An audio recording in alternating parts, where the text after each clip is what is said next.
Internet रे viral होता यही मिठा समस्तंकर पसंद होइछि। आज आम बनैबा बिना चीनी रे। मो राखी पूर्णमी रे 4 प्रकार मिठा मु घरे बनैथिली, मार्केट रो जमा भी किणा हेनी। सबुर रेसिपी मु आपण माननको शेयर करिछि, आपण माने मो चैनल को जाइके देखि परिबे। आगो को गुरु दिवस, जन्माष्टमी, गणेश पूजा आसुछि। निश्चित भाव रे एई भली भाव रे मिठा घरे बनांतु, एन्जॉय करंतु। चलंतु आज रेसिपी स्टार्ट करबा। गोटे बाउल नहीं जावा, से मु गोटे कप क्षीर नहीं। क्षीर को मु गरम करके ठंडा कर सारा पर मु नहीं। तापरे 4 ରୁ 5 चम्मच फ्रेश दही नहीं। आपण दही बदल रे गोटे चम्मच विनेगार किंबा लेंबू रस मध्य दे परिबे। 3 ରୁ 4 चम्मच मुझे गाय घी नहीं। तो आप मेल्ट करके नेबे, मु मेल्ट करनी सेमिति नहीं। सेमिति रे भी बहुत बढ़िया बनइबो, किछि भी असुविधा हबनी। क्षीर, दही, घी सब जिनस को एबे आमे भल से मिसई नबा। आपण जदि घी को मेल्ट करके नेबे ना, से आउ भासीबनी। जेहेतु मु घी को मेल्ट करिनी, सेथिपई एमती देखुथिबे क्षीर रे घीटा भासुची। एबे आमे सब जिनस को भल से मिसई सल्ला परे किछि समय साइड रे रखिबा। एपटे मु गोटे कप रे नेइजी सुजी। सेम कप रे जो कप रे मु क्षीर नेइजी, दही नेइथिली, सेई कप रे मु गोटे कप सुजी नेइजी। पतला वाला सुजी किंबा मोटा वाला सुजी नै परिबे। मु ब्लेंडिंग जार रे गोटे कप सुजी दे सल्ला परे आउ 3 ରୁ 4 चम्मच मु एक्स्ट्रा सुजी मु देइजी। इठी मिठा पाई मु इठी मिश्री दाना नहीं। आपण चाहिले चीनी मध्य नहीं परिबे किंबा गुड़ मध्य नहीं परिबे। हाफ कप पाखापाखि मु मिश्री दाना नहीं। आउ टेस्ट पाई मु 2टी गुजराती ऐड करिछि। सब जिनस को देखंतु मिसई के आमे गोटे भल से पाउडर बनैबा। एई भली भाबरे जेमिति देखुछंती ना, पूरा आमे पाउडर बनैबा। एबे सुजीर पाउडर को आमे प्रथमरु क्षीर, दही, घी को जो मिक्स करके रखिथिले, सेथिरे आमे सुजी को मिसई नबा। भल भाबरे एठी मिसैबा। आउ एथिरे किछि एक्स्ट्रा क्षीर, दही किंबा किछि भी जिनस एठी दरकार पड़िबनी। एतिकी जिनस रे देखिबे बहुत बढ़िया भाबरे मिठा हमर बनिकी रेडी हि जिवो। बिना मैदा रे आज आमे बनैबा। सुजी रे बहुत सुंदर भाबरे बनिबो। निश्चित भाबरे आपण माने थरे ट्राई करंतु। एठी मु नेइछि 2 चम्मच मिल्क पाउडर। जदि आपण मिल्क पाउडर दो नाहंती, खोआ जदि आपणक पाखरे अछि ताले आपण खोआ मध्य नै परिबे। मिल्क पाउडर देले ना टेस्टटा बहुत बढ़िया आसीबो, सेति पई मु देइछि। एबे आमे सब जिनस को भल भाबरे मिसई नबा। एठी देखंतु आउ घी भासुनी ना, तो घी बहुत बढ़िया भाबरे मिसि जाइछि। एबे आमे सुजीर बैटर को 15 ରୁ 20 मिनिट पर्यंत ताको रेस्ट पई छाडी नबा। एपटे आमे चलंतु मिठा पाई आमे गोटे केक टिनटे रेडी करबा। सेथिरे मु प्रथमे रिफाइन तेल किछि लगे नेछि। आपण चाहिले घी मध्य लगे परिबे। तापरे मु एठी गोटे बटर पेपर देइछि, जोटा कि इजी रे हमर मिठाटी बाहरी आसीबो, जमा भी लागिबोनी। जदि बटर पेपर नाही ना, पिल्लांकर स्कूल कॉपी पूरा प्लेन व्हाइट वाला कॉपी नेबे। सेई कॉपी को आपण काटिके मध्य टिके तेल लगेकी नै परिबे। एबे बटर पेपर लगे सला परे केक टिन को रखितबा साइड रे। 20 मिनिट पर ये आम चेक करवा। देखो बहुत बढ़िया भाव में सुजी फुली जाइए। आउ एई जो टेक्सचरटा ना बेसी पतला करबानी कि पूरा काठुआ करबानी। केक रो बैटरटा टिके पतला होता है, आम सेमिति करबानी। एटा पूरा टिके अलग रहिबो। जेमिति आपण वीडियो रे देखुचंती सेतिकी टेक्सचर ही रहिबो। एबे आमे गोटे चम्मच बेकिंग पाउडर दबा, हाफ चम्मच बेकिंग सोडा। जेते बेले भी आपण केक किंबा जे कोनसे मिठा बनौचंती, जेतिकी बेकिंग पाउडर नेबे तार अधा नेबे बेकिंग सोडा, नहेले गोटे चम्मच इनो मध्य नै परिबे। एबे आमे बेकिंग पाउडर और बेकिंग सोडा को भल भाव में मिसई देइछंती। देखंतु आ बहुत बढ़िया भाव में सुजीर बैटरटा फुलिकी पूरा हल्का हो जाइए। प्रथम आमे जो केक टिन को आमे रेडी करके रखिथिले, तो सेथिरे आमे सुजीर बैटर को देदबा। आपण चाहिले ग्लास रे मध्य बनै परिबे, छोट छोट गिन्ना रे मध्य बनै परिबे, किंबा आपण घरे चा पिउथबा कप रे मध्य बनै परिबे, किंबा स्टील रो गोटे टिफिन बॉक्स रे मध्य बनै परिबे। मन पसंद रे आपण जेमिति चाहिए सेमिति बनैबे। जेहेतु मो पाखरे केक टिन अछि, तो मु एमिति बनैछि।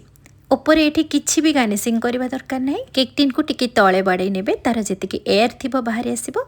एपटे मो फ्री हीट करके रखी देइथिले गोटे मोटा कढ़ाई रे, सेतिर गोटे स्टैंड रखिकी। एबे आमे सेथिरे केक टिन को रखिबा। आ लीड को कवर करके 40 ରୁ 45 मिनिट पर्यंत केक प्रोसेस रे आमे एठी केक भलिया बनैबा पर्यंत आमे छाडी देबा। 40 ରୁ 45 मिनिट पर देखंतु एठी मो छुरी लगे कि देखौची, पूरा बढ़िया से बनी, जमा भी कंचा भी नहीं, आ कलर भी टिके चेंज हो आसी। बहुत सुंदर भाव में आमर मिठार केकटा बनिकी रेडी हो जाइए। एबे आमे ताको ठंडा हवा को छाड़िबा। जे पर्यंत ठंडा होथिबो एपटे चलतु आमे सीरा बनैबा। मु एठी गोटे पैन रे मु मिश्री नेइची, गोटे कप पाखापाखि मिश्री मु गुंड करिनी, आपण चाहिले गुंड करिकी नेबे। 2 कप पानी देइची, गोटे कप मिश्री, ता सहित टेस्ट पाई मु अल्प गुजराती पाउडर देइछि। एटा देखंतु मो ढागा वाला मिश्री नहीं तार सूताटा एमती बाहरी आसो ताकू बाहर करने आउ मिश्री को भल भाव में मेल्ट करने को छाड़े। आपड़ चाहिए चीनी नहीं पारे किंतु मु कही आम बिना चीनी रे बनैबा किंबा आपण गुड़े बनई पारे। एठी टिके सीराटा को कलर पाई मुझे ऑरेंज कलर टिके देइछि। आपण चाहिए हलदी गुंड दे पारिबे नहले स्किप करिवे। आउ एठी लेंबू रस ना मु गोटे चामच एठी देइछि कहीं जितेबले मिठार सीराटा जितेबले ठंडा हम ना सी आउ बसबनी कि काठुआ हेनी सेमती ही पतला होती आम लेंबू रस गोटे चामच दबा और टेस्ट भी बहुत बढ़िया भाव में आसो। एबे भल भाव में मिठार सीराटा को बनईदबा टिके अठा अठा है पर्यंत बनईबा बेसी सीरा बनईबानी। बस एबे आम सीरा को ठंडा हवा को छाड़ीदबा। सेपटे आम जो केक को ठंडा हवा को छाड़ी तो बहुत बढ़िया भाव में ठंडा होती किंतु टिके हल्का हल्का गरम अच्छी कहीं मो भिडियो जेहेतु बनाऊँगी ना बहुत समय लगे ठंडा हवा को से अल्प ठंडा है आपण मानू केक को डिमोल्ड करके देखा देखूँ बहुत बढ़िया भाव में कलर आसी आ सुंदर भी बनी स्पंजी भी बनी। एबे आमे केक रो तलपट को उल्टी नबा उल्टे की गोटे फॉक स्पून साहाय्य एमती चारिआडे आमे दाग लगे नबा जो कि आम सीराटा जेहेतु दबा ना जेमिति आमर केक रो चारिपटे जेमिति सीराटा पीजीव। तो ये देखंतु मिठार जो आम सीरा बनई आम गोटे बाउल को नहीं आसिले हल्का हल्का टिके सीराटा उषुम अच्छी तो आपण उषुम दे पारिबे किंबा ठंडा हो सारापर दे पारिबे।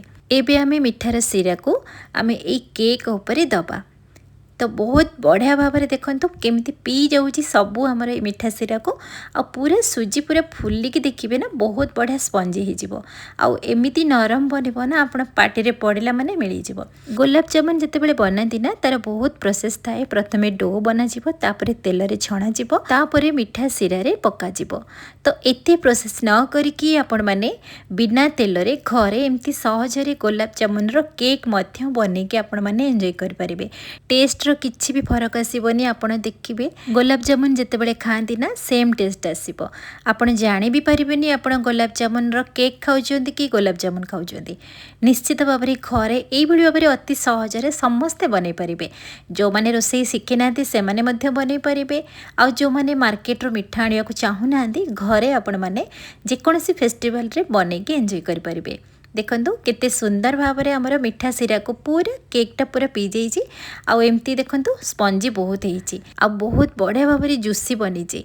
निश्चित भाव में आप थे ट्राए करंतु मु तो बनई बहुत बढ़िया टेस्ट आसला और समस्ते भी पसंद करते। एथर राखी पूर्णमी रे बाहर किछि भी मिठा अणा जाइनी मु निजे 4 प्रकार मिठा घरे बनई राखी पूर्णमी पाई बाहर किछि भी अणा हैनी। बाहर मिठा तो जेमिति भेजाल आसुची मो पिला मानक पई मु निजे घरे बनई निश्चित भाव में आपण मध्य घरे बनातु।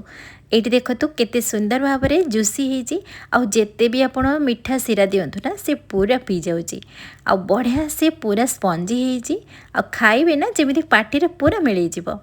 एते टेस्टी होती ना आपण मैंने देखिए सब बेले बनइबे। आज रेसिपी निश्चित भाव में पसंद आसीथिबो जदि पसंद आसिला बिंदु रोसई चैनल को सब्सक्राइब करेंगे लाइक शेयर कमेंट करेंगे फेसबुक पेज रे देखुथिले फॉलो करेंगे पुणी नहीं आसबि नुआ रेसिपी सहित से पर्यंत रहुछि नमस्कार।